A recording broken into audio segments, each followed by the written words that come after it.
What's up, family? Gerald the Bossman here.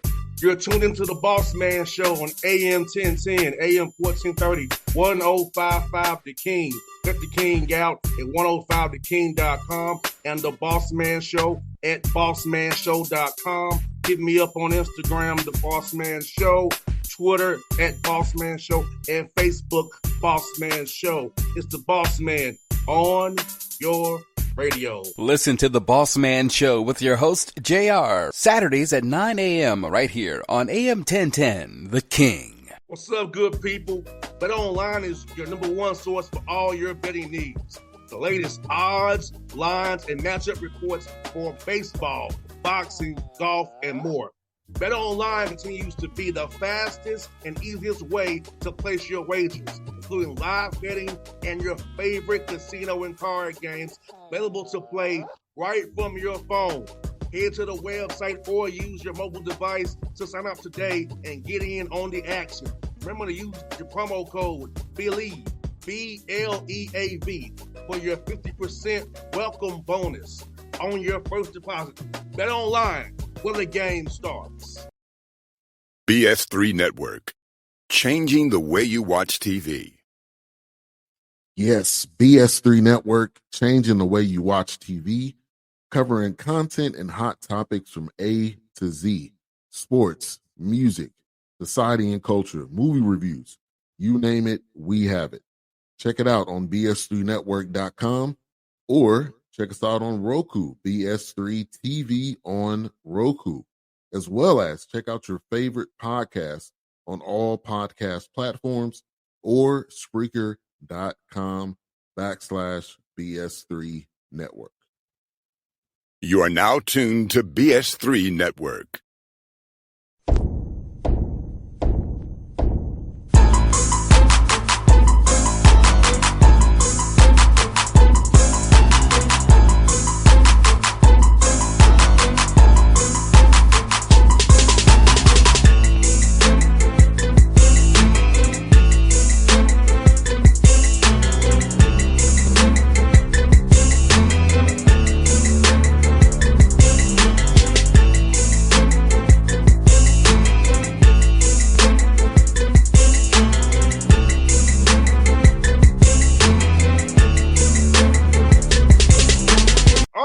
Back on the Bossman Show with Coach Bill O'Brien. Boston College Eagles, one of the best offensive minds in football here with me on the Bossman Show. Coach O, good to talk to you, man. How's life up there and back in all stuff because of Boston, man? How's it feel to be back down there coaching your Eagles, man?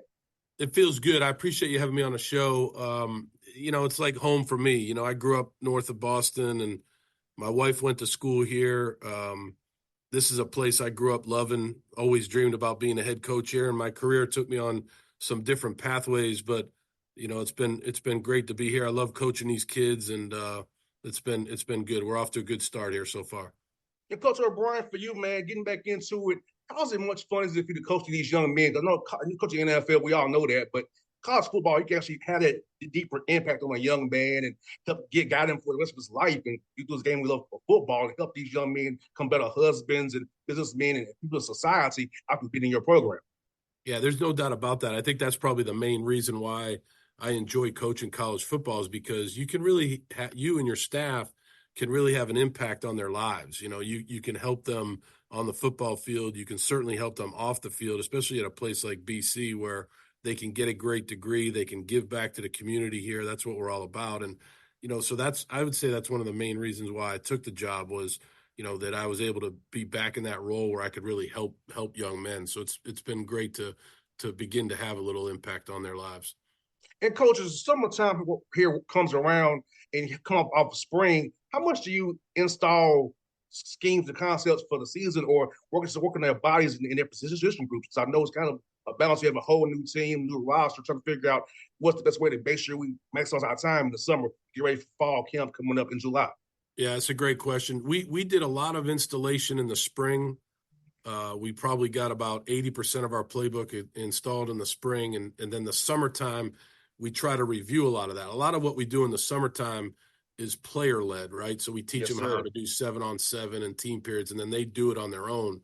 And then when we get back to training camp, we'll begin another installation process back in training camp. But I would say that probably about 90% of our offense is installed right now. The guys seem to have a pretty good grasp of it, so it's been good so far. But we keep chipping away, and basically it's about repetition. And we don't run a lot of stuff. We just run about 20 pass concepts out of a million different looks. We run 20, maybe 15 run concepts out of a million different looks. That's kind of how we try to do it.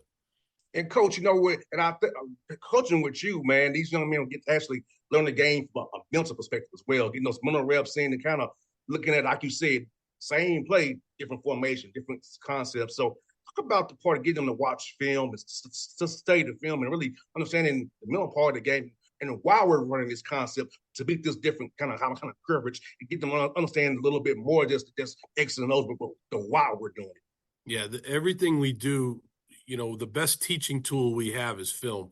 Yes, so we're sir. able to, to get up there and we can show them their plays that they ran the previous day, or show them plays that we ran in Houston or at the Patriots or wherever, those, it's a great teaching tool because you can say, okay, hey, here's how we did it there. Here's how you do it here. Hey, you're doing it a little bit better than they did it, or vice versa. Try to do it more like this. It's just a great teaching tool. Also, all the techniques, all the situations that you can teach off of film, it's just the best way to learn from a football perspective. And so we spend a lot of time watching film, and like you said, we try to teach them early on about how to watch film. This is how you watch film. And I think that's something that they've picked up on right away.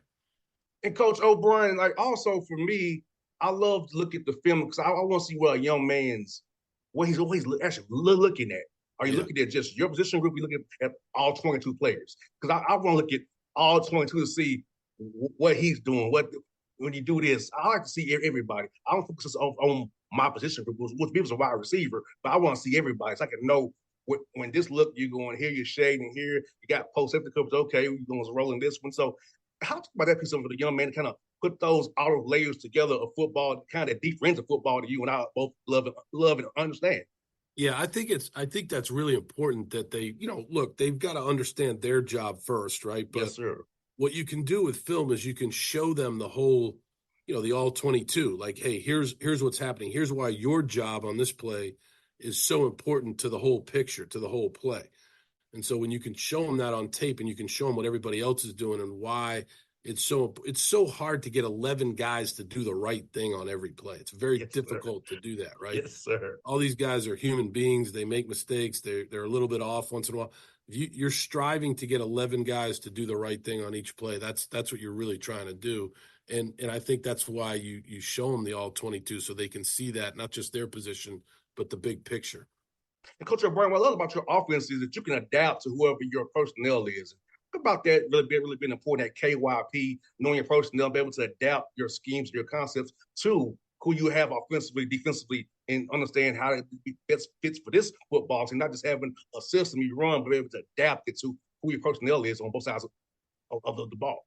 That's it. That's the whole thing when it comes to coaching. You've got to look at who you have, and you've got to try to adapt to what you have. It's all about the players. It has nothing to do with, and at the end of the day, if you have, on defense, you want to run a 4-3, but you have a lot more linebackers than you have defensive linemen, then you got to run an odd package where you have, a 3-4 type of look. And on offense, if you have a bunch of receivers and you're trying to run, 21 personnel and you have all of these receivers standing on the sideline, you should be more of an 11 personnel team. So you have to really look at what you have, especially at quarterback on offense, and you have to tailor what you're doing around the player's skill sets.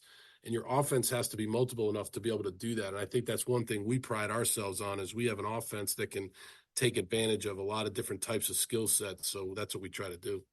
And Coach O'Brien, for you, man, as well out there in this whole world of the portals. And when you came back to the college football, this time it's the portal NIL. So how important is that vetting process now to really kind of understand where a young man's head is? And I know it's kind of like speed dating now, but try to really get a good vet of who this person is as an individual and does really love the game for the game and about the team or see about himself.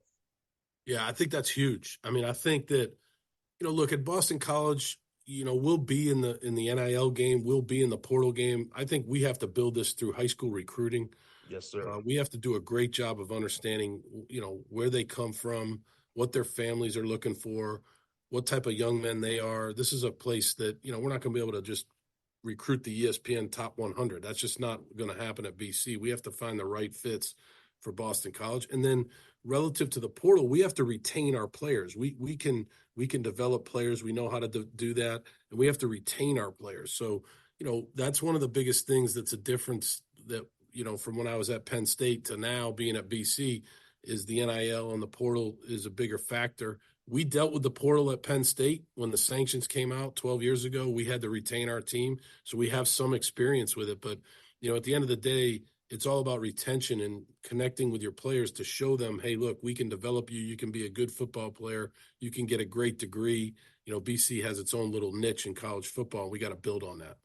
100%, coach. And you're a national brand. Boston College, I've known about that since I was a child, been out here in Atlanta. So you're a national brand. So talk about that, being a national brand and having that brand notoriety with a young man. So when you call, also your catch has been in the NFL, that, hey, rings a bell, Coach O'Brien's called me and sees something in me. No doubt. We're definitely a national brand. We have to, like you said, we have to build on that. We have to market that. We have to do a good job. I think the big thing for us is we've got to get these guys on campus at least twice before they make a decision. Have them come up in the spring to watch us practice and then have them come on an official visit. I think that's really the big thing because then they can see what we're all about. But when we go to California, we go to Texas, we go down to Atlanta, we go to Florida, everybody's heard of BC. Then it's up to us. We got to get them to the campus. I think in the end, the bulk of our team will come from the Northeast, from New England, from North Jersey, from New York, from those places. But, we have to do a good job of building on that national brand and find guys wherever we can find them.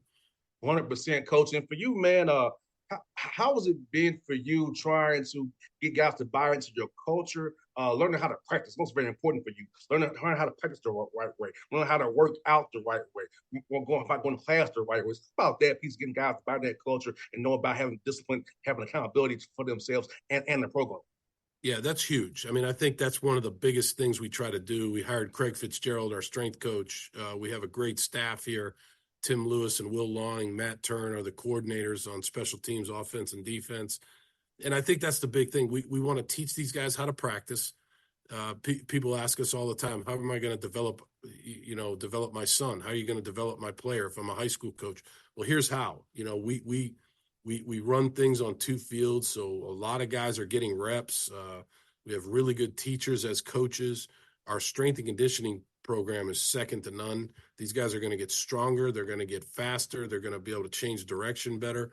And so we do a good job of that early on, of basically walking through it. Hey, here's how we do it, and then speed it up, and then eventually it gets to full speed. And when you're doing that on a repetitive basis, you get really good. And we have a strong belief in how we do it. And I think our guys here right now have really bought into it. And Coach O'Brien, I'm asking this, man, for you in your career, at what point did you decide you want to get into coaching? When did you kind of get that bug to want to coach and give back to the game in this way?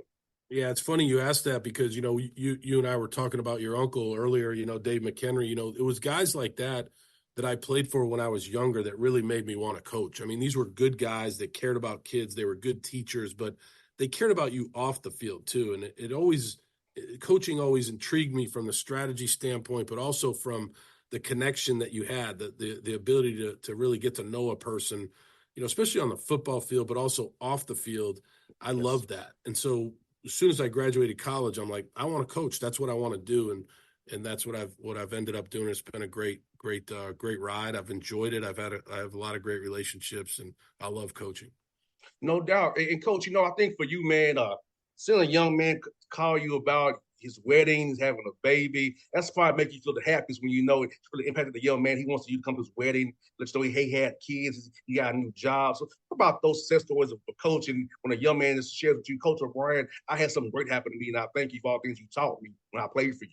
That's what it is in a nutshell. I mean, I think that's one of the main reasons when I came back to Boston College, to college football, and all the text messages I received from guys that played for me at Penn State. Hey, you had a positive impact on my life. I appreciate what you did for me. It's good to see you back in college football as a head coach. That's really what it's all about. All the things you just said. When they have kids, they send me their birth announcements. When when they get married, they invite me to their, those are great things. And in the end, that's what you're trying to do, is have a really positive impact and have a great connection with the guys that you coach. Because, in the end, you're asking them to do a lot. Football's hard, right? You're asking them to bleed for you. You're asking them to sweat for you. You're asking them to do a lot. And the connection that you have with them is very, very important. That's one for you, Coach. Coach O'Brien, when you're not coaching football, being around the guys, how do you kind of decompress and get away from the game and kind of enjoy yourself when it's not involving football? Yeah, I think the big thing for me is to be around my family, right? My wife, Colleen, my two sons, Jack and Michael. We love just hanging around together, doing things together, whether it's watching Michael play baseball or watching sports on TV. I do play a little golf, not very well, and I do read books. But I'd say the biggest thing is just, being around family. Anytime you get some downtime, I spend a lot of time with my family, which is, that's my way of decompressing and kind of disconnecting from football. It's great to be around the family. Well, Coach O'Brien, it's been a pleasure to talk to you, man. I've heard a lot about you over the years from my Uncle Dave, and it's good to have you on the show. Hope to see you real soon, man. I'll stay in contact with you. If you need any help with guys in Georgia, feel free. I'll be glad to help you, Coach. I appreciate it, and thank you for having me on your show. It was fun. I really appreciate it. Thank you. You're welcome, Coach. Appreciate you, Coach. All right, I'll talk to you soon. BS3 Network, changing the way you watch TV. Yes, BS3 Network, changing the way you watch TV, covering content and hot topics from A to Z, sports, music, society and culture, movie reviews, you name it, we have it. Check it out on bs3network.com or check us out on Roku, BS3 TV on Roku, as well as check out your favorite podcast on all podcast platforms or Spreaker.com/BS3 Network. You are now tuned to BS3 Network. What's up, good people? Bet Online is your number one source for all your betting needs. The latest odds, lines, and matchup reports for baseball, boxing, golf, and more. Bet Online continues to be the fastest and easiest way to place your wagers, including live betting and your favorite casino and card games available to play right from your phone. Head to the website or use your mobile device to sign up today and get in on the action. Remember to use your promo code BELIEVE, BLEAV, for your 50% welcome bonus on your first deposit. Bet Online, where the game starts. What's up, family? Gerald the Bossman here. You're tuned into the Bossman Show on AM 1010, AM 1430, 1055 The King. Let the King out at 105theking.com and the Bossman Show at bossmanshow.com. Hit me up on Instagram, The Bossman Show, Twitter at Bossman Show, and Facebook, Bossman Show. It's the Bossman on your radio. Listen to the Bossman Show with your host, JR, Saturdays at 9 a.m. right here on AM 1010, The King.